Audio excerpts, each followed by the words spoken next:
Olá, meus queridos alunos, tudo bem com vocês? Aqui é a professora Renata.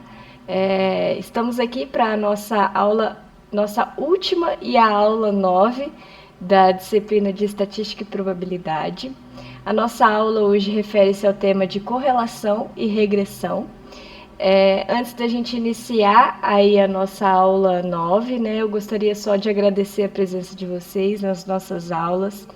Vocês são uma turma muito incrível, muito participativa. Gostei muito de ministrar essa disciplina junto com vocês.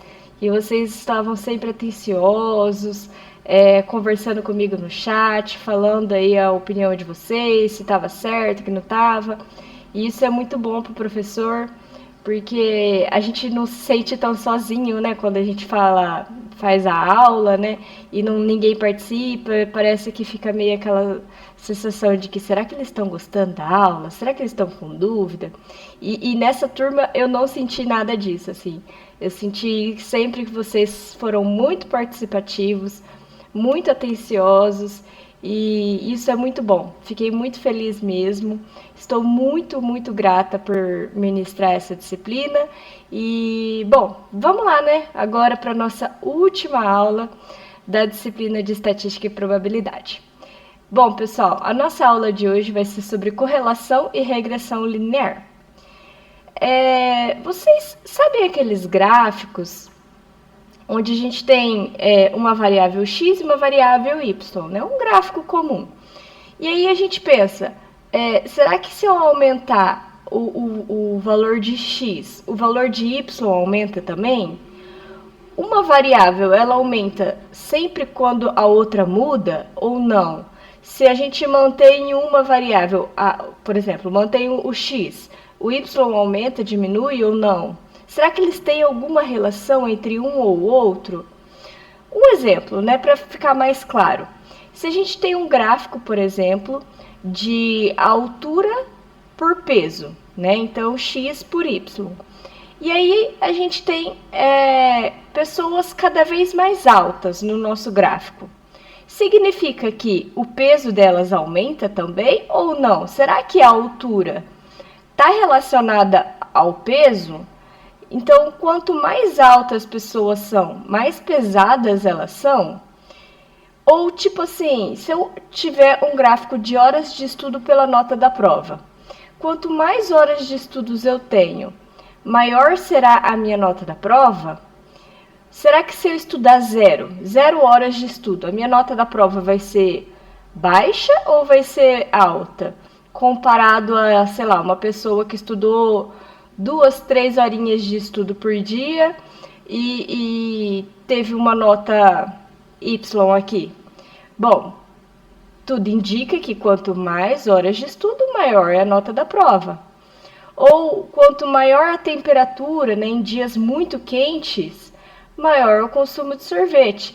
Então vocês conseguem perceber que uma variável ela está relacionada com a outra. Então, quando a gente tem dias muito quentes, né, as pessoas elas tendem a comer coisas mais frescas que dê um alívio na sensação térmica, né? Então, o consumo de sorvetes acaba aumentando. Então, a gente consegue perceber que uma variável, ou seja, a variável x, ela tem relação com a variável y. Né? Isso sempre acontece? Não, tem casos que não acontecem. E quando a gente fala que uma variável x ela tem relação com a variável y, a gente pode ter aí um exemplo de correlação linear. Então, a correlação linear ela mede o grau de relação entre as duas variáveis quantitativas, né? Então, essa correlação linear ela vai dizer se tem relação a variável x com a variável y e qual é o nível de relação entre uma e outra. Será que é um nível muito alto ou muito baixo, né? Então, a correlação linear ela vai nos trazer este dado se as duas variáveis elas têm alguma relação entre elas. E a gente pode ter, por exemplo, uma correlação linear positiva. O que isso significa? Um exemplo, né?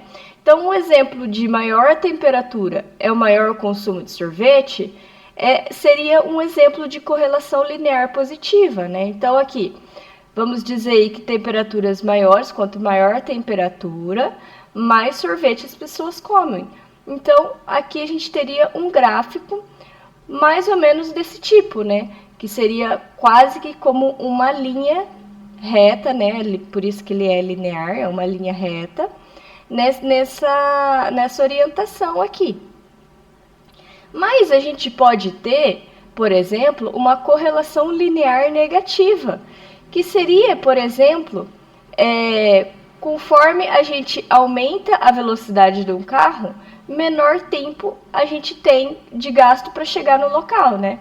Então, por exemplo, a gente está aqui indo a 5 km por hora, 10 km por hora, 15 km por hora, e se a gente for andar aqui, ó, a gente vai andar menos, vai demorar menos tempo para chegar em um determinado local. Então, nesse caso aqui, a gente vai ter um gráfico linear, né? Ainda a gente está falando de gráfico linear. Então, a gente vai ver que existe uma correlação entre os dados que nos diz que a reta ela vai ter esta inclinação, onde quanto maior a velocidade, menor é o tempo, né? Menor é a variável y. Então, a gente percebe que tem correlação entre o x com o y e ela é linear negativa. Mas a gente poderia ter um gráfico do tipo assim, né? Então, a gente vê aí, por exemplo, as horas de trabalho pela produtividade. Então, quanto mais horas eu trabalho, maior é a minha produtividade, até chegar a um determinado ponto. Porque aí depois vai ter a exaustão, o estresse, o cansaço. E aí a nossa produtividade vai diminuir, porque não adianta mais. A gente produz até um determinado tempo, depois a gente não consegue mais produzir, não consegue mais render, né? Então, nesse tipo de gráfico, a gente percebe que existe ali talvez uma correlação entre a variável x com a variável y, mas ela não é linear, porque ela não forma uma linha reta. Ela forma aqui um gráfico, uma parábola, né, com cavidade até voltada para baixo aqui. Então, a gente consegue perceber que isso não é uma correlação linear. Então, a gente não pode aplicar, né, nenhum dado aqui para esse tipo de... não podemos aplicar nenhum tipo de ajuste aqui para esse linear, para esse tipo de gráfico. E, por exemplo, a gente pode ter um gráfico como esse, né, onde os dados está tudo disperso, a gente não consegue perceber nada, né, de relação aqui. Então, é um exemplo, assim, né? O número de letras no nome versus o saldo bancário. Então, se as pessoas têm um nome bem grandão, significa que elas vão ter um saldo bancário muito grande, né? Não necessariamente. Pode ser que uma pessoa tenha um nome super curto e tenha um saldo bancário muito bom, né? Então, sei lá, vamos imaginar aí que a pessoa chama Ana, né? Então, a Ana, ela tem 3 letras no nome, mas ela pode ter um saldo bancário de muito dinheiro, né? Já a professora Renata, olha só, tem 6 aqui, ó, 6 letras no nome, e coitada da professora Renata, tá aqui, ó, mais ou menos aqui, ó, R$10 na conta. Tá falida, coitada. Brincadeiras à parte. Mas, assim, então a gente consegue perceber que nesse tipo de gráfico aqui, não tem correlação nenhuma, né? A variável x não tem relação nenhuma com a variável y, então a gente não consegue aplicar nenhum tipo de correlação, nem que seja linear, ou que seja parábola, que seja qualquer coisa, porque os dados estão muito dispersos e não tem nenhum tipo de relação que a gente consiga visualizar. Então, vocês conseguem perceber que a base da referência da correlação é um par ordenado, né? Então, ou seja, a gente tem aqui uma variável x e uma variável y, e a gente consegue perceber que uma tem relação com a outra, porque a gente forma aí algum tipo de ajuste, assim, ou é linear, ou às vezes em parábola, a gente consegue perceber graficamente alguma tendência dos nossos dados, né? Esse valor, o valor disposto em x, ele é considerado independente.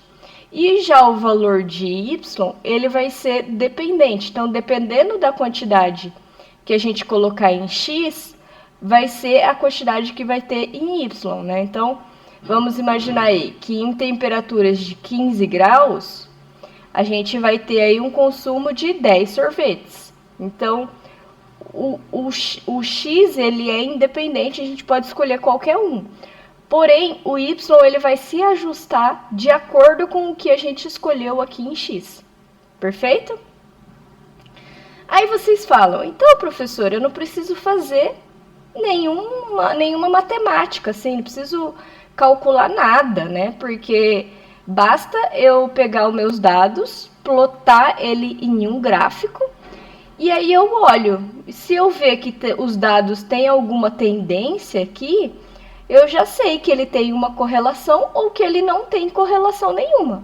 Né? Então, se eu plotar meus gráficos e der algo tipo isso daqui, eu já sei que é uma correlação linear. Eu não preciso calcular nada.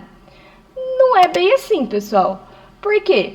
Porque, embora seja uma estratégia para, claro, ajudar sim a observar os dados, ver o comportamento dos dados, não pode ser a única estratégia, porque às vezes isso nos pode cometer alguns erros, né? A gente olhar para esse gráfico e falar assim, tá, com certeza aqui a gente tem uma correlação linear positiva. E aí uma outra pessoa olhar e falar assim, mas não é bem assim, olha só, se eu olhar bem, aqui talvez tenha uma reta, aí depois decai, depois tem mais uma reta aqui, então às vezes não é bem uma correlação linear positiva, porque a gente pode ter tipo a formação de um S aqui. E aí, quem vai estar certo, né? Quem falou que é uma reta ou quem falou que tem tipo um S aqui na formação? Então, é meio subjetivo, né? Então, a gente pode olhar e achar que é uma coisa e às vezes ser outra. Como que a gente afirma que é uma correlação linear, que não é um S? A gente afirma isso realizando cálculos, porque aí a gente tem um dado exato e aí a gente consegue eliminar a subjetividade. Então, a gente consegue afirmar isso por um cálculo, que é o chamado o cálculo, né, do coeficiente de correlação linear, ou também chamado de coeficiente de relação de Pearson, porque foi Pearson que desenvolveu essa conta, né, esse coeficiente. Então, em homenagem a ele, foi colocado esse nome, né? Então, coeficiente de correlação de Pearson. E aí, qual que seria essa conta? Essa conta ela é dada por isso tudo aqui. Né? Então, a gente tem a variável x, a variável y, o somatório de todos os dados da variável x vezes a variável y. A gente tem que n é o número, né, de dados. Então, a gente vai resolver todas essas contas e chegar aqui num valor de R. R seria quando ele é representado por um dado amostral, né? Então, a gente pegou aí uma determinada quantidade de pessoas, uma determinada quantidade de amostras e realizou esse cálculo para o R.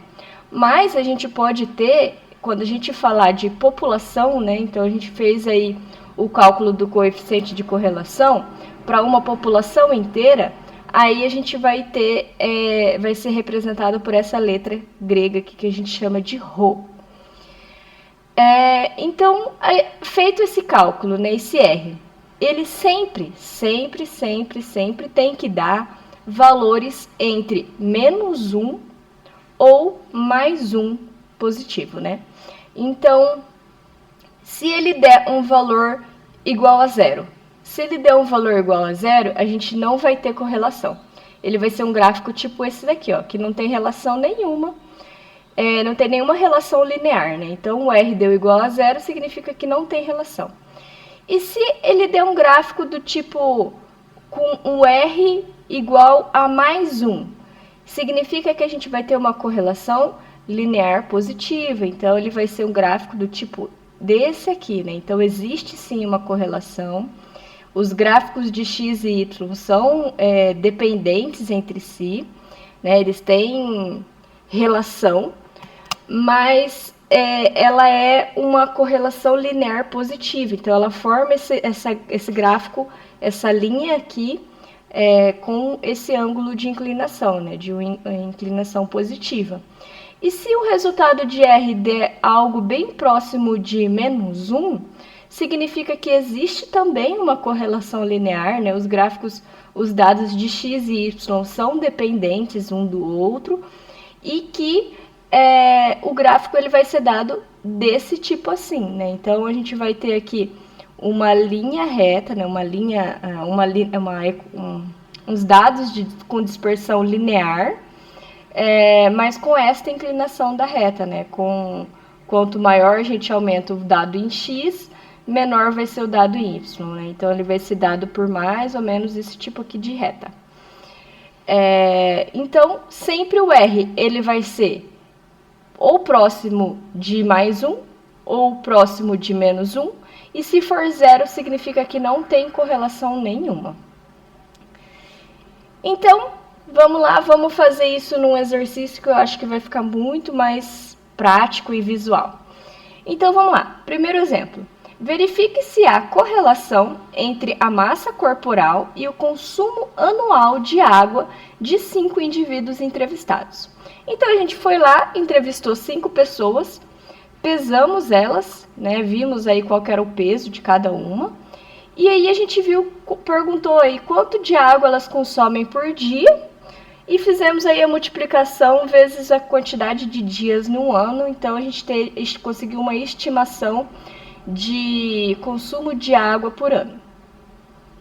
E aí a gente quer saber será que quanto maior o peso, né, maior a quantidade de massa corporal, maior vai ser o consumo de água das pessoas? Ou será que não? Será que às vezes a pessoa pode ter uma massa corporal muito baixa e consumir pouca água, ou consumir muita água? É independente uma da outra.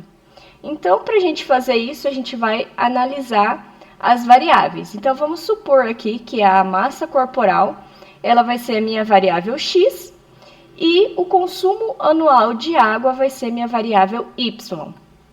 E aí eu vou ter que calcular isso tudo aqui por meio desses dados. Então, vamos lá. Nessa tabela aqui, a prof já calculou. Então, a gente pegou aqui, né, a massa corporal, que ele é dado na tabela do exercício, o consumo anual de água. Lá na fórmula, aqui tem, ó. Lá na fórmula, a gente consegue perceber que a gente pega o número da variável x vezes a variável y. Então, aqui a gente tem uma coluna de x vezes y e o resultado, tá? Então, aqui, feito, né, em formato de tabela, já acaba ajudando aí na hora de resolver os cálculos. Aí a gente consegue perceber aqui que na fórmula a gente precisa da variável x ao quadrado, né? Então, a gente vai pegar essa variável x e elevar ao quadrado. Então, aqui nessa coluna, ela já vai fazer esse cálculo para cada dado e, no fim, somar tudo, né?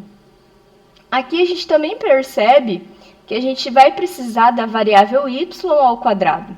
Então, a gente vai pegar essa variável y, elevar ao quadrado, né? Fazer ele vezes ele.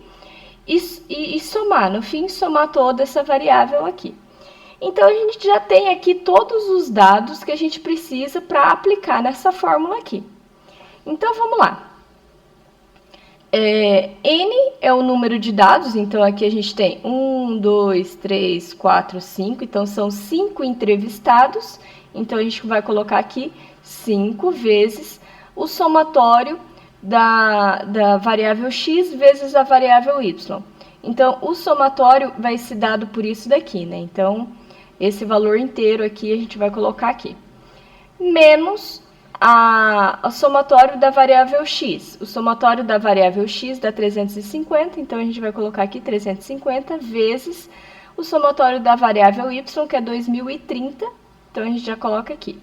Isso tudo dividido pela raiz quadrada de n, que é 5, né? Que é 5 entrevistados, vezes a variável x ao quadrado, que a gente já tem aqui o resultado, menos a somatório da variável x ao quadrado. Então, aqui a gente tem o somatório da variável x ao quadrado. Pessoal, não confunda com somatório da variável x ao quadrado com o somatório da variável x, e isso tudo aqui elevado ao quadrado, tá? Isso daqui pode acabar confundindo, tá? Mas são coisas diferentes. Aqui a gente eleva o x ao quadrado, cada dado, e depois soma. Nesse outro caso, a gente soma todos os x, todo o valor de x, e depois eleva ao quadrado. Isso dá resultados diferentes, por isso que eles são feitos em dados diferentes, separadamente, tá? Então, aqui a gente vai ter o somatório de x e isso tudo elevado ao quadrado. Beleza.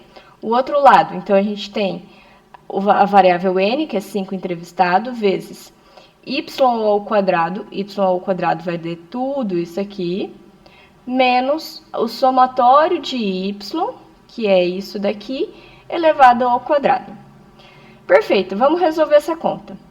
Resolvendo aqui a parte de baixo, a gente vai ter isso tudo, e na parte do numerador, a gente vai ter 5 vezes isso, menos 350 vezes 2030. E aí, depois, fazendo essa subtração aqui, né, essa subtração aqui também no numerador, a gente vai chegar nesse dado. E aí, fazendo a raiz quadrada de 3.750, a gente vai ver que é 61,24. E fazendo a raiz quadrada desses 197.600, a gente vai ver que o valor vai ser de 444,52. Resolvendo essa conta, a gente vai chegar num valor de R igual a 0,936, né? 0,936. A gente consegue perceber aqui, ó, que o valor de R para esses dados, ele está bem próximo de 1 positivo. Então, a gente consegue analisar com uma certa exatidão que esses dados, né, esses dados de x e y, existe sim uma correlação linear, e essa correlação linear ela é positiva, e eles são fortemente ligados. Então, o grau de relação entre a variável x com a variável y é forte, porque ela está bem próxima de 1 positivo. Então, aqui como resposta, a gente vai ter que, como a variável o r está bem próximo de 1, a gente pode concluir que há uma forte relação linear entre os dados, ou seja, quanto maior a massa corporal do indivíduo, maior é o consumo anual de água. Mas, pessoal, fiquem bem atentos, tá? Porque essa fórmula do R aqui, a gente só consegue aplicar e só consegue ter um dado expressivo em relação a isso se a gente tiver dados lineares. A gente não consegue medir uma correlação que não seja linear. Por exemplo, lá naquele gráfico, se eu não me engano, era o terceiro gráfico, que a gente viu que tinha aquela parábola com concavidade para baixo, a gente olhou aquele dado lá e a gente falou, existe sim uma correlação entre x e y. Se eu não me engano, era um gráfico de quanto mais horas de trabalho e a produtividade, né? Então, a gente tinha um gráfico com uma parábola voltada para baixo. Então, naquele gráfico a gente conseguia perceber que existia uma correlação entre os dados. Um dado ele era dependente do outro. Só que se a gente aplicasse o R, né, esse cálculo do R, para aqueles dados, a gente ia ver que a gente ia ter um R bem próximo de zero. O que isso significa? Significa que não existe correlação? Não, significa que ele não existe correlação linear. Então, esse coeficiente ele só consegue medir dados de correlação linear, linear que forma uma reta, né?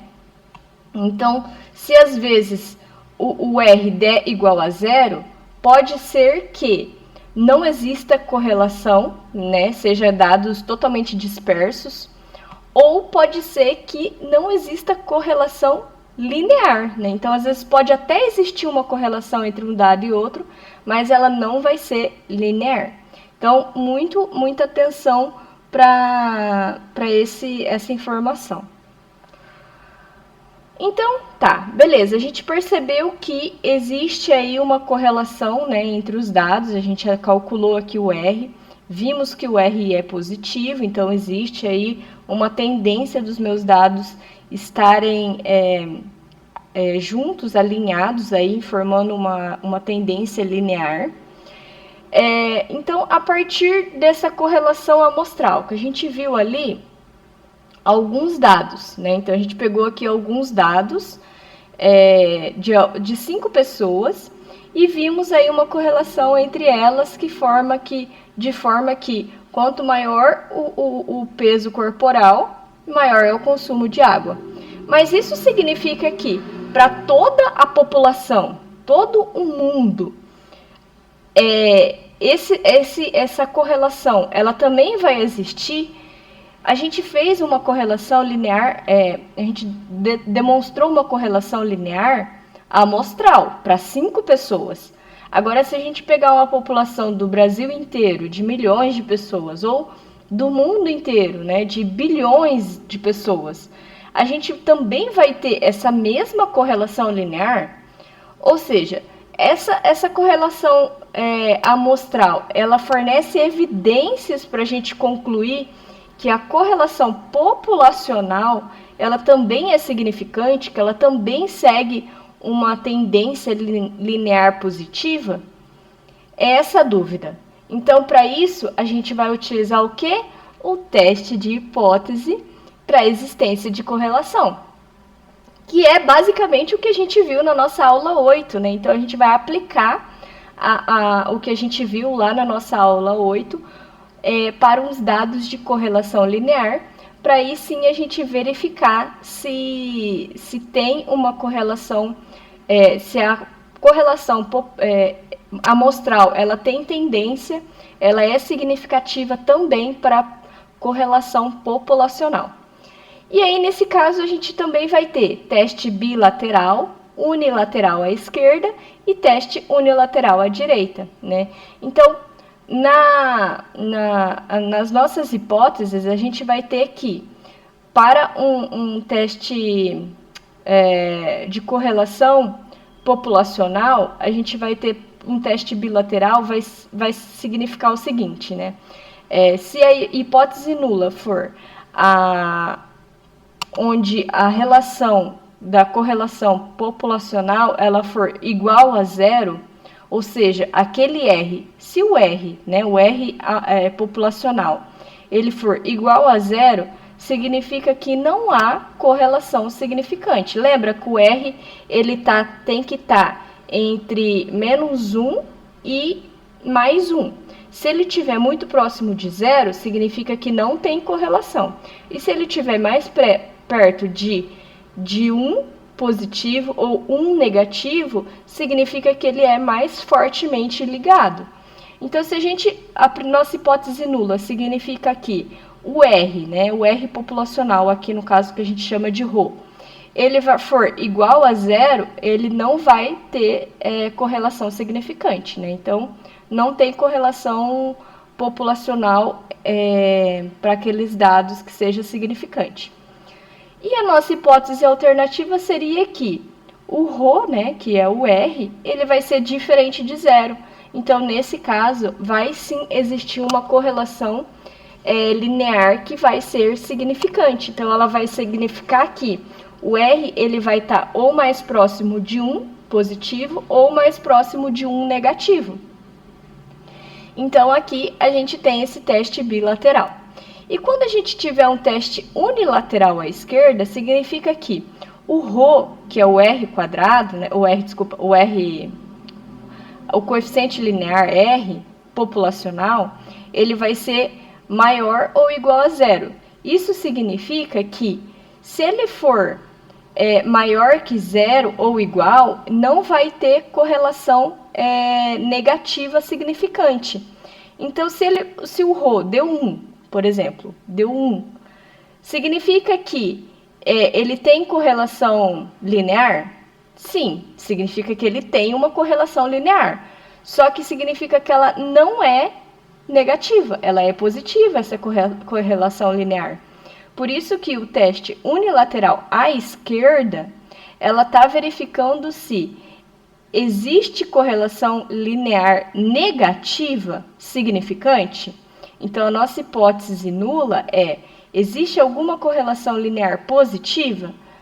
Aí, se não, aí a hipótese alternativa é: existe uma correlação linear negativa significante. Então, o ρ ele vai ser menor que zero, então significa que sim, vai estar a correlação linear vai estar nessa região de aceitação aqui, que ela é uma correlação linear negativa significante. E por fim, a gente tem o teste unilateral à direita. Então, a nossa hipótese nula seria que o ρ, né, o R, ele seja menor ou igual a zero. Isso significa que, se a gente tiver um ρ igual a zero, significa que não tem correlação linear, né? Independente de ser positivo ou negativo, ele não tem correlação linear. Agora, se der um ρ bem próximo de menos 1, isso significa que não existe correlação positiva. Pode sim existir uma correlação linear, e ela pode ser negativa, mas positiva ela não é. Então, a nossa hipótese nula seria, para um ρ menor do que zero, não existe correlação linear positiva significante. Aí a gente aceita a hipótese alternativa, onde o ρ ele tem que ser maior ou igual a zero, maior que zero, para a gente ter uma correlação positiva significante, ou seja, a gente ter um dado de equação linear para este lado aqui, né, para o lado positivo. Dito isso, vamos fazer contas para a gente conseguir aplicar os nossos conhecimentos, né? Então, uma amostra revelou que o coeficiente de correlação entre o nível de renda das pessoas e a porcentagem de doações para um grupo de 27 pessoas é de 0,78. Teste a hipótese de existência de correlação entre as variáveis com um nível de significância, né, um alfa, igual a 0,05. O que isso significa? Vamos extrair esses dados. Então, ele verificou lá num gráfico qualquer que a porcentagem o nível de renda das pessoas, então, quanto maior a renda, maior é a porcentagem de doações, né? Então, mais as pessoas doam. E aí, esse teste ele foi aplicado para 27 pessoas. Então, o nosso N aqui é 27 pessoas. E aí, verificando a dependência do X com o Y, ele já deu um dado aqui de um R igual a 0,78. A dúvida é, considerando que 0,78, né, a gente sabe que existe aí uma tendência linear positiva, mas talvez ela não é tão fortemente ligada, né? 0,7 de R não é tão próximo de 1 assim, né? Tá, ele tem aí uma correlação, mas não é tão forte. Então, aí o exercício pergunta: teste a hipótese de existir a correlação entre essas variáveis, né? Será que de fato esse 0,78 não foi só um acaso, ou de fato esse 0,78 ele demonstra sim uma tendência desses dados, considerando aí um nível de significância de 0,05%, né? De 0,05 ou 5%? Então vamos lá. Aqui a gente pode aplicar o teste T. Então, o teste T, por quê? Porque a gente está comparando, né, variável x com a variável y. E a gente tem aqui que o nosso grupo ele não é um grupo tão grande, né? Também, se fosse um grupo grande, ele também iria funcionar, independente do tamanho do grupo. Tá? Então, o teste T, quando a gente tiver correlação entre... quando a gente estiver falando de teste de correlação, a gente sempre pode utilizar esse teste, porque ele já vai ter aqui uma fórmula onde leva as variáveis que ele utiliza aqui para calcular o próprio R da correlação linear de Pearson. Né? Então, ele vai ser dado por essa fórmula, onde o R é a correlação linear, o N é o número de dados, né, o dados amostral. E, enfim, aqui a gente já tem tudo que a gente precisa para calcular a variável T. O grau de liberdade, ele vai ser dado pela quantidade amostral menos 2. Então, vamos lá. Primeira coisa que a gente vai fazer. Assim como no que a gente fez na aula passada, nessa correlação, quando a gente está avaliando a correlação linear, a gente também vai fazer, a primeira coisa vai ser o teste de hipótese. Então, a minha hipótese nula, ela vai ser que a correlação linear populacional, ela é igual a zero, ou seja, não existe correlação. Ou a minha hipótese alternativa seria de que a correlação linear, ela é diferente de zero. Ou seja, ela é diferente de zero, ela pode ser que exista uma correlação linear positiva, ou pode ser que exista uma correlação linear negativa. Isso só demonstra que existe alguma correlação linear. Não fala se ela é positiva, nem fala se ela é negativa. Ela só fala que existe uma correlação linear na minha hipótese alternativa. Então, vamos lá. O segundo passo é a gente calcular o grau de liberdade. Então, a gente tem aqui que o grau de liberdade ele é calculado por N, que é o número de amostras, menos 2. Nesse exercício, o número de amostra é igual a 27, então 27 menos 2 vai ser 25, então o nosso grau de liberdade é igual a 25. Pessoal, se vocês forem olhar no livro de vocês, existe esse exercício. Só que no livro de vocês, o tamanho amostral aqui era 47, se eu não me engano. E a prof diminuiu a quantidade de pessoas aqui. Eu diminuí o tamanho amostral, tá? Então, se vocês olharem e falarem assim, ué, mas não era para ser 27, era para ser 47, a professora errou. Não, não é que a professora errou. A professora diminuiu de propósito e eu já vou explicar para vocês o porquê que eu diminuí de propósito, tá? Mas vamos seguir o exercício aqui, considerando uma população, né, uma quantidade amostral de 27 pessoas, e aí o nosso grau de liberdade deu 25. O terceiro passo é a gente aplicar o teste, né? Qual teste? O teste T, é o único que a gente tem fórmula positiva para isso daqui. Então, vamos lá. O teste T, ele é dado por essa fórmula, onde a gente tem que o R, que ele é dado no exercício aqui, é de 0,78, isso tudo dividido pela raiz quadrada de 1 menos o R, que é o 0,78 ao quadrado, dividido por N, que é a quantidade amostral, né, dado no exercício, que é 27 pessoas, menos 2. Feita essa conta aqui, a gente vai chegar aqui. O 0,78 ao quadrado vai dar isso, e 27 menos 2 vai dar 25. Fazendo essa conta aqui na parte de baixo, a gente vai chegar numa raiz quadrada de 0,015. Fazendo essa raiz quadrada, a gente vai chegar em uma divisão de 0,78 sobre 0,05. E aí, se a gente fizer essa divisão, a gente vai chegar num valor de t igual a 156. Beleza, vamos guardar aqui esse dado. Então, a gente calculou o teste T de 156. A gente calculou o grau de liberdade de 25. E a gente tem um alfa, que é dado num exercício, de 0,05. Tendo esses dados aqui, a gente pode fazer o quê? A gente vai olhar na tabela F, né, na tabela que fala sobre teste T, e a gente vai verificar qual que seria o T crítico, qual que seria a quantidade de T limite para que a gente vai determinar se a hipótese nula ela é verdadeira ou se ela é falsa. Então, vamos lá avaliar no livro. Mas se a gente pegar lá na tabela do livro, vocês vão ver que tem para teste unilateral ou bilateral. Como eu sei, professora, se eu tenho que olhar na linha do unilateral ou do bilateral? Vocês vão saber pela hipótese alternativa, né? Então, a gente olhar a hipótese alternativa, a gente vai ver aqui um sinal de diferente.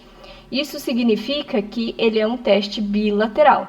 Então, agora sim, a gente vai olhar lá na tabela do livro de vocês, na página 288, para o teste T, e aí a gente vai avaliar na linha do bilateral, para o alfa igual a 0,05, mas no teste bilateral, beleza? Então, olhando aqui, a gente tem um bilateral de 0,05, então a gente tem isso daqui. Então, a gente vai olhar nessa coluna aqui. Então, olhando para essa coluna aqui, a gente vai pegar aqui um grau de liberdade de 25, porque a gente calculou o grau de liberdade aqui, né? Então, a gente vai pegar um grau de liberdade de 25 para um alfa igual a 0,05 e a gente vai ver que o T crítico é de 2,60. Agora sim vem a explicação do porquê que a prof diminuiu a quantidade de pessoas aqui do exemplo. No livro de vocês, o exemplo está considerando uma quantidade de 47 pessoas. Então, 47 pessoas, se a gente calcular o grau de liberdade para 47, vai ser 47 menos 2, que vai dar 45. E se a gente olhar na tabela de vocês, a tabela de vocês vai até 29 o grau de liberdade, não vai até 45. Então, vocês precisariam olhar o resultado numa tabela diferente da do livro de vocês para conseguir ver o valor, tá? Então, por isso que a prof diminuiu aqui a quantidade de pessoas intencionalmente, para que vocês conseguissem olhar no livro de vocês, que está aí na página 288. Né? Então, aí facilita para vocês não precisar procurar uma outra tabela que seja mais extensa para conseguir conferir o valor. Perfeito? Então, por isso que a prof diminuiu ali a quantidade de pessoas, tá? Então, tá. Então, a gente viu aqui, com um grau de liberdade de 25 e um alfa igual a 0,05, a gente viu que o T crítico, ou seja, na nossa curva de distribuição normal, o T crítico, ele é de 2,060, tanto positivo quanto negativo. Então, se por um acaso o nosso T cair nessa região, a gente aceita a hipótese nula, né? Então, a gente aceita que a distribuição ela é igual, ou a correlação linear ela é igual a zero, né, que é a nossa hipótese nula. Ou se ele cair nessa região aqui, a gente rejeita a hipótese nula, ou seja, a gente aceita que a correlação linear ela é diferente de zero. E aí sim a gente afirma aí que, como ela é diferente de zero, ela vai ter uma correlação linear, tanto positiva quanto negativa. A gente pode afirmar que existe uma correlação linear entre os nossos dados. Então, vamos avaliar. Então, aqui a gente tem o T crítico. E quanto que foi que a gente calculou o nosso T? A gente calculou o nosso T, deu 156. Então, pensa só, aqui é o 2,060. O 156 vai estar longe, né? Então, vamos imaginar aqui estendendo como se a gente tivesse esse gráfico até lá o 156. Então, a gente consegue perceber aqui que o 156 ele está bem na região de rejeição da hipótese nula. Então, se ele está na zona de rejeição da nossa hipótese nula, isso significa que a gente rejeita a hipótese, né? Então, como o t que a gente calculou, ele é maior que o t crítico, ou seja, 156 ele é maior do que, do que 2,060, a gente rejeita a nossa hipótese nula.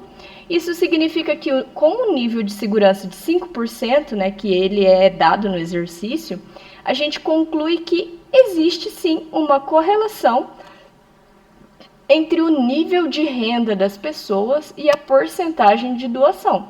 Então, a gente consegue concluir que esse R, ele de fato mostra uma tendência linear positiva. Ou seja, quanto mais as pessoas têm renda, mais elas doam. Então, aqui a gente consegue afirmar com certeza, né, com um nível aí de segurança de 5%, de que existe uma correlação entre os dados de X e Y. Perfeito, pessoal. Vocês entenderam como que faz essa aplicação de dado de correlação, incluindo o teste T? Se vocês não ficaram com dúvida, tá? E não conseguiram entender ou tiveram qualquer dúvida, mandem as dúvidas de vocês que eu ainda vou responder, tá bom? Então, mesmo que hoje é a nossa última aula, não precisem ficar com dúvidas, tá? Vocês podem mandar a dúvida de vocês para a professora mediadora, elas vão passar as dúvidas para mim e aí eu respondo para vocês, beleza? Então, aqui a gente já conseguiu entender e aplicar, misturar aí o nosso conhecimento da nossa última aula com a nossa aula de hoje, que é sobre correlação linear. Agora, vamos pensando assim, a gente sabe que existe uma correlação linear, a gente verificou isso, a gente viu, né, nossos dados aí que a gente consegue afirmar que existe uma correlação linear, mas tem como a gente saber quais serão os nossos próximos dados, né? Então, se a gente tem um ajuste de uma reta, se eu tenho um ajuste de uma reta, eu não posso ter uma equação, um dado matemático que vai me demonstrar que com essa relação entre x e y, eu posso inserir qualquer valor para um dado x, eu vou ter um dado y. Entendem? Se eu tenho uma equação e eu usar qualquer valor em x, eu consigo obter o y. Ou se eu quiser, eu tenho o valor de y e eu quero o valor de x, eu consigo obter também tendo aí uma equação matemática. Então, até aqui a gente viu que existe uma correlação entre x e y, que ela pode ser uma correlação linear, e se ela tem essa correlação linear, será que não existe esta equação matemática que permite eu supor qualquer dado para x e eu obter um y?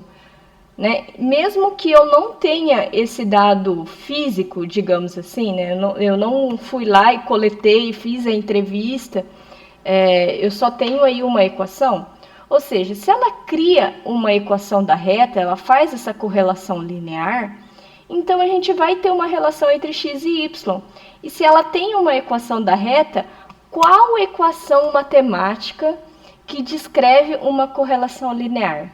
Se vocês lembrarem lá do ensino médio, né, a gente vai ver que uma correlação linear, né, uma equação linear, ela vai ser dada por essa fórmula, por essa equação da reta, que é de igual, né, y, que é igual a ax mais b. Essa é a equação da reta. Então, quando a gente faz a correlação linear e a gente verifica que o x e o y, ele tem relação entre eles têm alguma tendência linear, a nossa equação matemática, ela vai ter que ser dada por algo como isso daqui, né? Mais ou menos desse tipo. E como isso se daria, professora? Então, vamos imaginar aqui que a gente tem um gráfico de x e y. Esses pontinhos pretos foram os nossos dados observados. Então, a gente foi lá, fez entrevista, coletou os dados e a gente plotou esse gráfico. Então, a gente tem aqui esses pontos, né? Esses pontinhos pretos. E aí a gente fez a correlação, né? A gente calculou lá o R e viu que existe sim uma correlação linear entre esses gráficos, ou seja, existe uma linha reta que demonstra a tendência dos meus dados. E aí, o que a regressão linear vai fazer? A regressão linear vai fazer, ela vai medir a distância entre o ponto que a gente coletou, né, o que a gente fez entrevista, para a diferença entre o ponto que a gente coletou com o ponto da linha reta, da linha da regressão linear, da correlação linear. Então, ela vai medir essa distância para cada dado que a gente coletou, ela vai medir essa distância. E essa distância, ela vai ser chamada de resíduo, tá? Então, se a gente fizer essa distância do ponto que a gente observou para a linha da correlação linear, a gente vai ver que isso daqui, essa distância, ela vai ser chamada de resíduo. Então, quando a gente fala de definição de regressão linear, a gente vai definir a regressão linear como aquela que soma todos os quadrados de todos os resíduos, e isso tem que ser o mínimo. Ou seja, essas distâncias entre o que é observado pelo que a gente imagina que seja, né, que é a tendência linear, essa distância ao quadrado, e a gente somar todas essas distâncias ao quadrado, ela tem que ser o menor valor possível. Então, ela tem que ter um menor valor de diferença entre esses pontos. Então, esses pontos eles têm que ser mínimo, bem pequenininho, para a gente afirmar que tem uma equação que descreve esses dados, né? Então, tá. Agora a gente entendeu que existe aí uma equação que a gente consegue prever os dados, né? Então, hipoteticamente, a gente tem essa equação aqui. Só que eu coletei dados só para essas quantidades de pessoas. Mas imagina que eu quero um dado aqui que fique mais ou menos nessa região aqui, ó, para um X onde ficaria mais ou menos nessa região. Mas eu não fui coletar dado para essa região, né? Eu coletei só até aqui.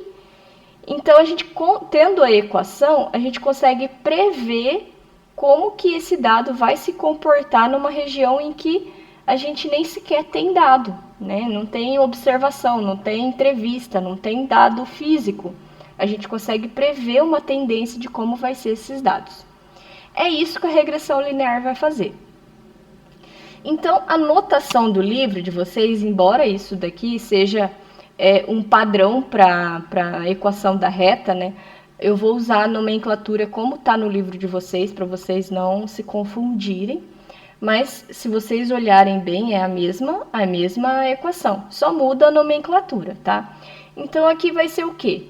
Y com esse chapeuzinho, ele vai ser o valor previsto para um determinado X, ou seja, se a gente tem aquele gráfico e a gente vai ter aquela tendência de reta, então é a projeção daquela reta para um dado que eu não fiz observação. Então, esse é o valor previsto para um determinado X. M vai ser a inclinação da reta, ou seja, a reta pode ser assim, ou a reta pode ser assim, né? Então, a gente tem uma certa inclinação. Ou a reta pode até ser uma totalmente na horizontal. O que isso significa? Que não tem inclinação. Se ela não tem inclinação, o M vai ser igual a zero. Isso tudo aqui não vai existir. Só vai existir a letra B, né? Que vai ser a intersecção no eixo Y. E aí, nesse caso, hipoteticamente, de não ter inclinação da reta, o que significa? Significa que não tem correlação, né? O R, ele vai ser igual a zero, porque não existe correlação linear, não tem inclinação, não vai ser positivo nem negativo, ele vai ser igual a zero. Então tá, então M é a inclinação da reta e B é a intersecção da reta no eixo Y, né? Então, imaginando aqui que a gente tem, vamos imaginar aqui nesse gráfico, mais fácil. Então, a gente tem aqui uma tendência linear positiva. A letra B seria o ponto onde essa linha reta, essa linha aqui, ela vai interceptar, né? Ela vai cortar o eixo Y. Então, se a gente conseguisse, sei lá, supor aqui qual dado seria, porque não tem escala, né? Mas vamos imaginar aqui que seria algo próximo a 2. Então, significa que a letra B, né, ali, ele vai ser igual a 2, tá? Então, só para vocês entenderem o que é cada coisa aqui, qual que é cada incógnita dessa equação da reta. Mas como eu vou conseguir esses dados, professora? Como que eu vou saber o que é M e o que é B? Então, aí vem as nossas fórmulas de novo, né? Então, a letra M a gente consegue obter a partir desse cálculo. Aí a gente tem a variável x vezes a variável y, o somatório da variável x, o somatório da variável y, tudo isso dividido pelo número total de elementos. E aí a gente consegue, né, fazendo essa conta aqui, a gente consegue obter o valor de M. E o valor de B? O valor de B é a somatório de y dividido pela quantidade de elementos, menos o M, que é a inclinação da reta, vezes o somatório de x dividido pela quantidade de elementos. Então, vamos lá, vamos aplicar isso num exercício que eu acho que vai ser mais fácil da gente entender de novo. Então, aqui a gente tem, determine a equação da reta, a equação de uma reta de regressão para os dados apresentados. No exemplo 1, para a correlação entre a massa corporal e o consumo anual de água de 5 indivíduos entrevistados. Então, a gente viu lá no exercício 1, no nosso exemplo 1, a gente viu, tinha esse dado lá no exercício, né? Ele dava essa tabela. E aí a gente avaliou se a variável x, ela tinha relação com a variável y, lembra? E aí, a partir dessa tabela, a gente calculou essa outra tabela aqui, para a gente jogar lá na fórmula e descobrir o valor de R. Lembra que a gente fez isso? Então tá, então essa tabela aqui a gente já calculou lá no exercício 1. E aí eu trouxe essa tabela para cá. Então, a partir desses dados dessa tabela, a gente já pode calcular a inclinação da reta a partir dessa equação. Então, a gente vai ter aqui a variável x vezes a variável y, e somando todos os elementos, vai ser isso tudo aqui. Então, a gente vai ter isso tudo aqui, menos o somatório da variável x, que é 350, vezes o somatório da variável y, que é 2030, isso tudo dividido pelo número de elementos, que são as pessoas, quantidade de pessoas que a gente entrevistou, que é igual a 5. Isso tudo dividido pelo somatório da variável x ao quadrado, então aqui a gente tem a variável x ao quadrado somada, menos o somatório da variável x, depois elevado ao quadrado, isso tudo dividido por quantidade de elementos. Fazendo essas contas aqui, a gente vai chegar que a inclinação da reta, né, a variável m, ela vai ser igual a 6,8. Então, tendo aqui a variável m, a gente pode obter a variável b, né? Então, a gente vai fazer como se fosse a média amostral aqui para y, né? Então, o somatório da quantidade de y dividido pela quantidade de elementos, né, a média, menos a variável m, que a gente acabou de obter, né, que é a inclinação da reta, vezes a média amostral aqui para a variável x, que é a soma de todos os elementos dividido pelo número de elementos. Feito isso, a gente vai chegar aqui, o valor de b, ele vai ser igual a menos 70. Então, tendo o valor de m e tendo o valor de b, a gente não consegue colocar isso tudo aqui numa equação? A gente não consegue obter uma equação da reta onde permite a gente prever qualquer valor para y, né, a gente consegue. Então, a gente pega aqui a variável m, substitui. Então, aqui é 6,8 vezes x, menos 70, que é o que a gente obteve aqui na fórmula. Então, essa seria a nossa equação da reta para aquele exemplo 1. Né? Então, no exemplo 1, a gente verificou que existe uma correlação linear, né? Que ele era uma correlação linear positiva e forte. E aqui a gente conseguiu determinar qual equação da reta a gente consegue prever, né, qualquer dado de y, considerando aí esta equação da reta. Ou seja, se por um acaso eu pegar um exemplo aqui, né, e falar assim, determine a quantidade de água anualmente que uma pessoa de 92 quilos deve tomar, considerando essa equação da reta, então aí fica fácil, né? Por quê? Porque é só eu pegar e colocar na variável x, né? Lembra que a nossa variável x é a massa corporal. Então aqui eu vou pegar e colocar 92 quilos na variável x, e aí eu consigo obter um valor de y que vai ser igual a 555 litros no ano, né? Então, vocês conseguem perceber que, mesmo que eu não tenho aqui na minha tabela um dado para 92, eu consigo prever a quantidade de água que uma pessoa tem que tomar, mesmo não tendo esse dado fisicamente, né? A gente consegue prever aí um dado que não foi coletado, digamos assim. Isso serviria para qualquer dado, né? Então, se eu quiser aí ver a quantidade de água para uma pessoa que pesa, sei lá,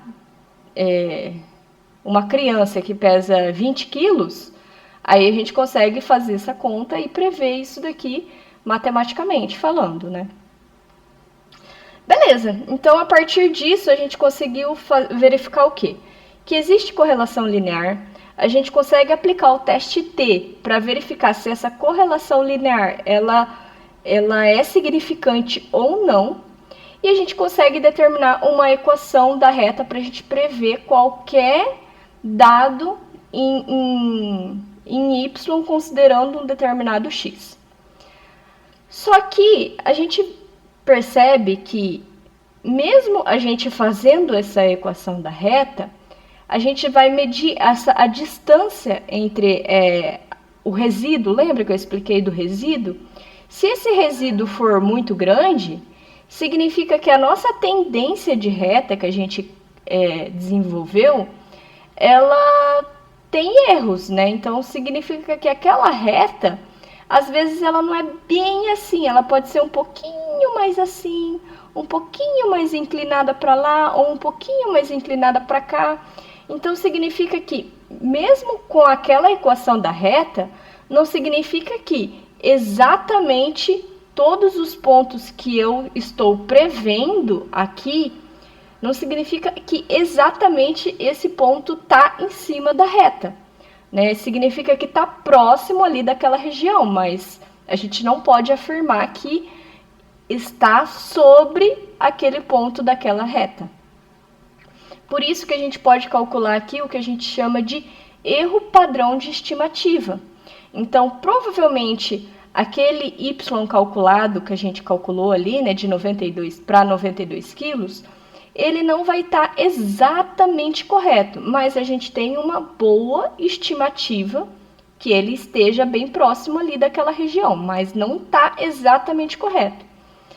Então, sempre que a gente desenvolver uma equação da reta, a gente vai verificar que sempre vai existir um erro entre o valor observado, né, que seria o dado coletado, feito entrevista, e o valor previsto, que a gente calculou ali com base da equação da reta. Sempre vai existir esse erro, e esse erro pode ser medido a partir de uma equação que a gente chama de erro padrão da estimativa, que ela vai ser dada por essa fórmula aqui.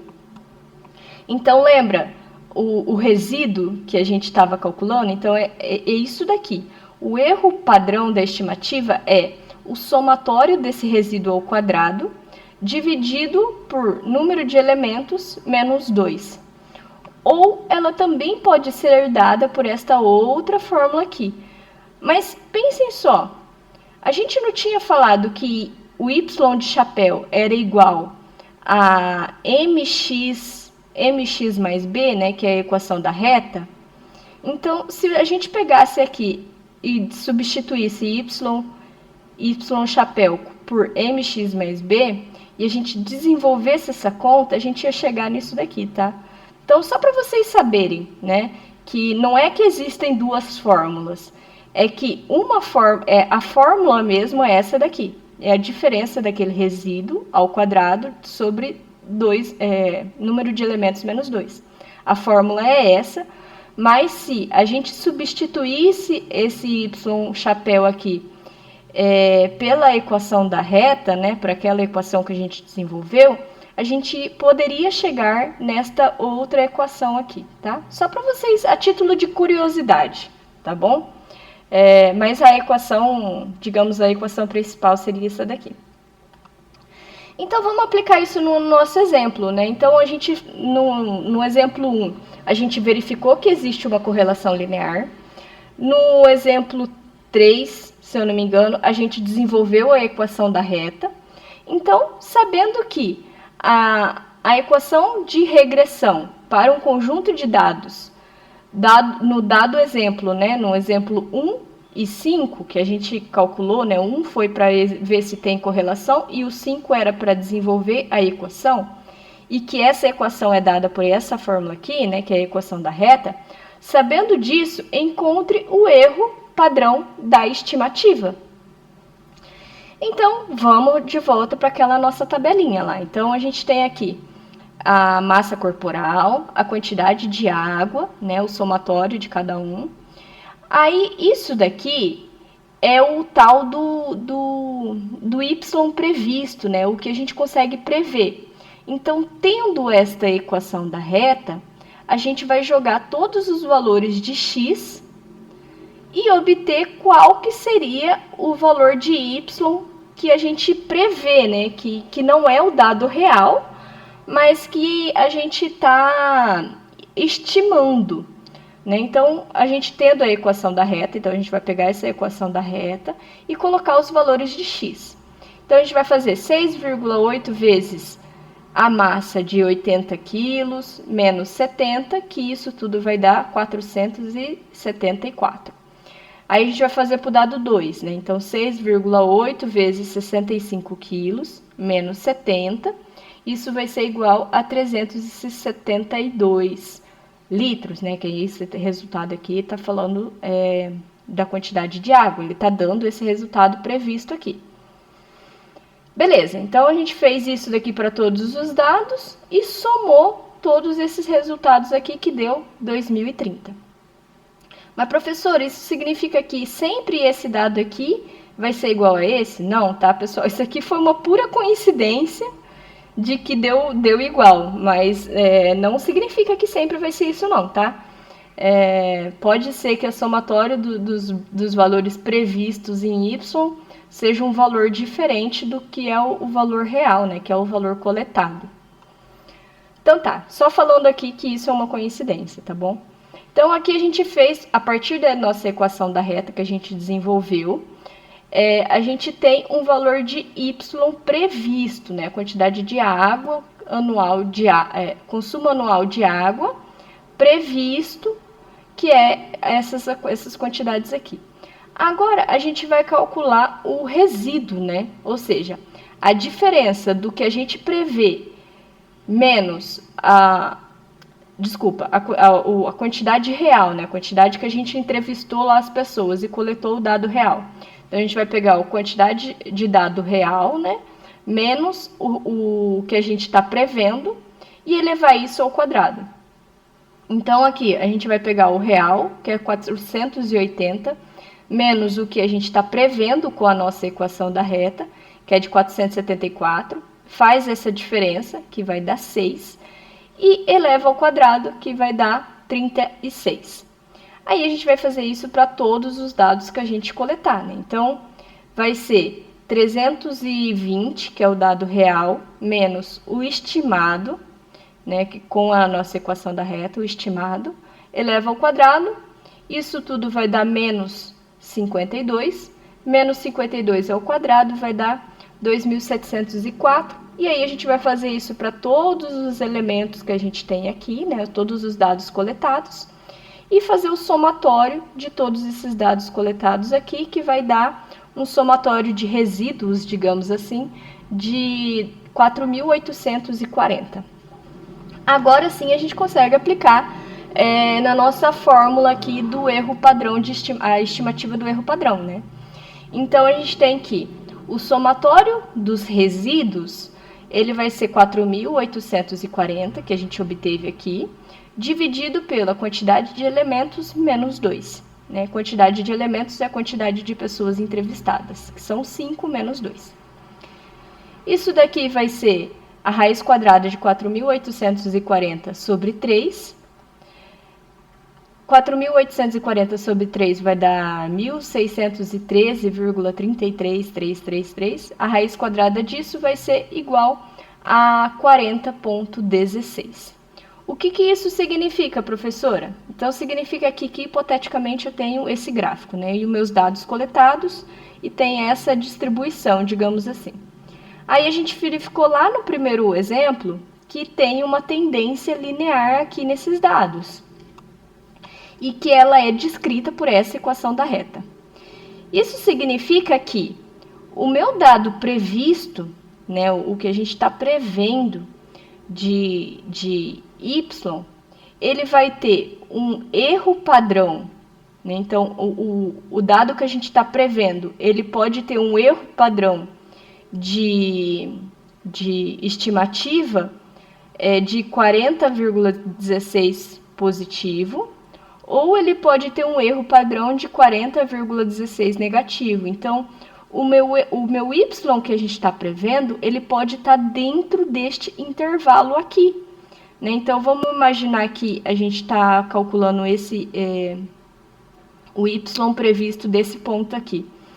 Isso significa que, nesse ponto, a gente vai ter a quantidade do valor y que a gente prevê, ele pode estar tanto um pouquinho mais para cá, quanto um pouquinho mais para cá. Né? Então, imagina que esse dado aqui, ele estaria assim, o y previsto aqui, né? Então ele vai estar o s um pouquinho mais para cá, ou o s um pouquinho mais para cá. Então, dentro desse intervalo aqui, a gente vai ter uma variável y que ela pode estar tanto um pouquinho mais para cá, quanto um pouquinho mais para lá. E o que isso significa? Que quanto maior é o valor do erro padrão, maior a nossa regressão, o modelo da regressão linear que a gente fez aqui, ela pode estar errado. Se esse erro padrão ele for bem pequenininho, bem pequenininho, melhor vai ser o modelo, né? Significa que menos resíduos a gente vai ter. Então, a nossa equação da reta, ela vai descrever muito bem os nossos dados.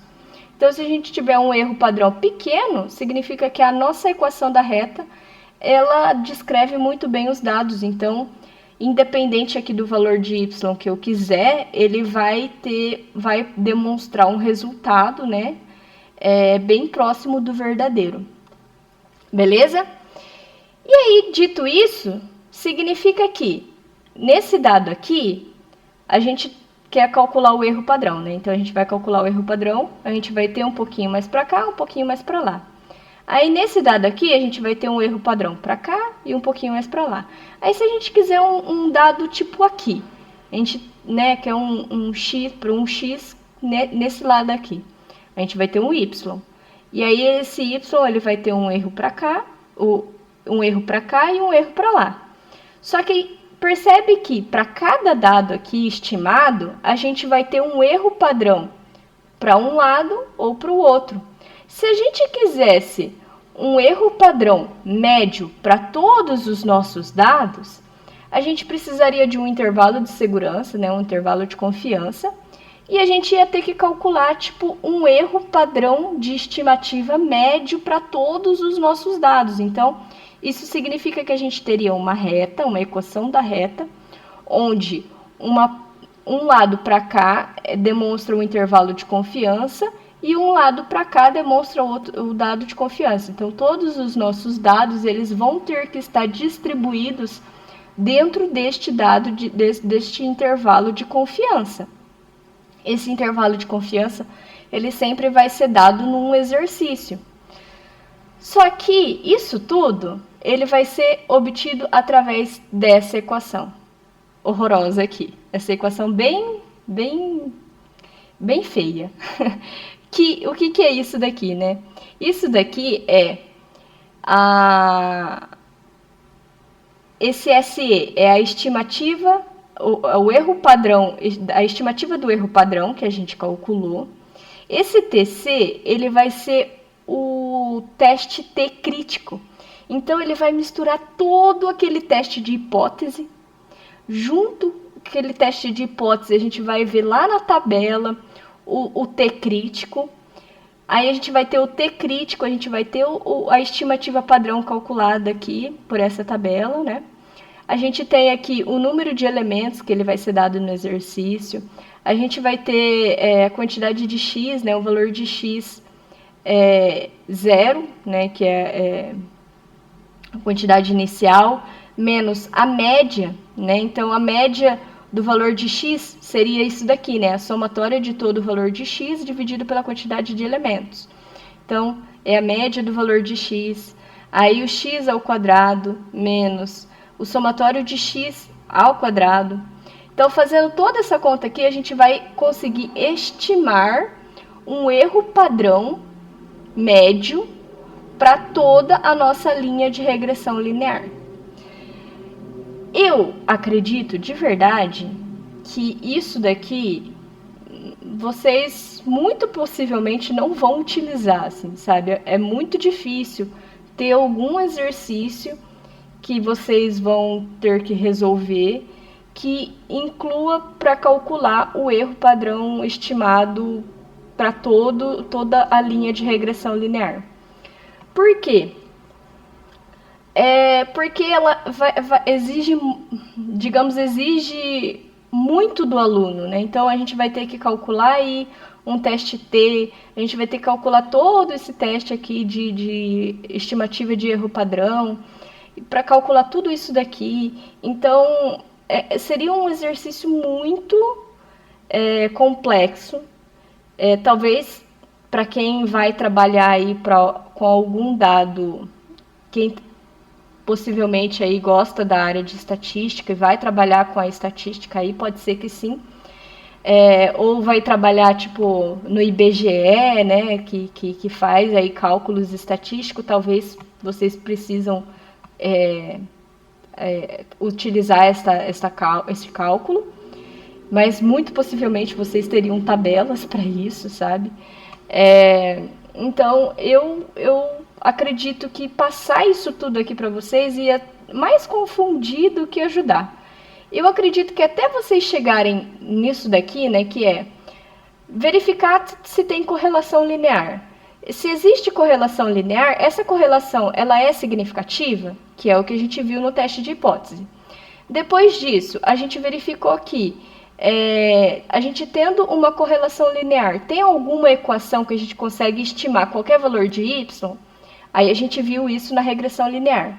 Aí a gente viu que com essa regressão linear, a gente pode sim ter algum erro, né? Então, vai ter um erro positivo, um valor de erro negativo, que o nosso dado vai estar entre este intervalo aqui de confiança. Agora, fazer isso para toda a equação da reta, estimar isso para tudo, eu acho que demanda algo que eu acho que vocês não vão aplicar tanto, tá? Então, se por um acaso vocês gostarem muito de estatística e falar, professora, eu gostei muito, quero trabalhar com isso, quero desenvolver mais nessa parte, então eu recomendo vocês darem uma olhada lá nas páginas 264 e 265 do livro de vocês. Lá tem um exemplo resolvidinho. Tentem resolver. E se vocês ficarem com alguma dúvida de como resolve, da onde saiu o resultado, da onde saiu aquele dado ou coisas assim, aí vocês mandam a dúvida pro Fale com o Mediador lá, e o professor mediador, eles vão entrar em contato comigo, e aí eu tento resolver a dúvida de vocês, tá bom? Mas eu acredito que resolver aquele exemplo lá, aqui, eu acho que eu iria acabar confundindo um pouco mais vocês, e não sei se iria ajudar tanto, assim, sabe? Porque eu acho que é muito específico. Beleza, pessoal? Bom, então era isso a nossa aula. Eu agradeço de coração, de verdade mesmo, de poder ministrar essa aula para vocês, dessa disciplina para vocês. Vocês sempre foram muito queridos comigo, sempre muito atenciosos, né? Prestando atenção nas nossas aulas e tudo mais, participando comigo. E eu sempre termino as minhas aulas com essa frase, né? As disciplinas, que eu gosto muito dessa frase, que é do Paulo Freire, onde diz que a educação ela não transforma o mundo, né? A educação vai transformar as pessoas e estas transformam o mundo. O meu objetivo aqui, claro, nem de perto vai ser transformar vocês, né? Mas se o meu objetivo conseguir transformar um pouquinho da vida de vocês para melhor, eu tenho certeza que vocês, junto, conseguirão transformar o mundo em um lugar melhor, em um lugar onde as pessoas têm mais conhecimento e que esse conhecimento ele vai ser muito mais bem aplicado. E, enfim, a gente vai ter um mundo, um lugar melhor. Eu desejo todo o sucesso do mundo para vocês. Sei que vocês, assistindo aí todas as nossas aulas numa segunda-feira brava, que é difícil, muitos de vocês, eu sei que vocês trabalham, né? Então chega aí numa segunda-feira cansado, 7 horas da noite, já começa a ouvir aula e vai até às 10, né? Não é fácil, e fazer isso já torna vocês pessoas vitoriosas, pessoas que vai ter muito sucesso na vida, porque vocês já estão fazendo o diferente de que muitas pessoas não conseguem fazer. Então, eu desejo todo o sucesso do mundo para vocês, que vocês possam utilizar aí, nem que seja um pouquinho aí da estatística, um pouquinho das aulas da professora, para a vida particular de vocês, no trabalho de vocês, e que tenha sido bem proveitoso as nossas aulas. Muito obrigada novamente pela atenção de vocês até aqui. Qualquer dúvida ainda que vocês ficarem dessa parte aí da disciplina, né, das aulas, dos exemplos, mandem lá no chat com o mediador lá, fale com o mediador, e eles vão passar a dúvida de vocês para mim, e aí eu tento resolver e faço outro vídeo explicando, enfim. E é isso. Muito obrigada, pessoal, por tudo. Muito sucesso para vocês e a gente se vê aí numa próxima, quem sabe. Tchau, tchau!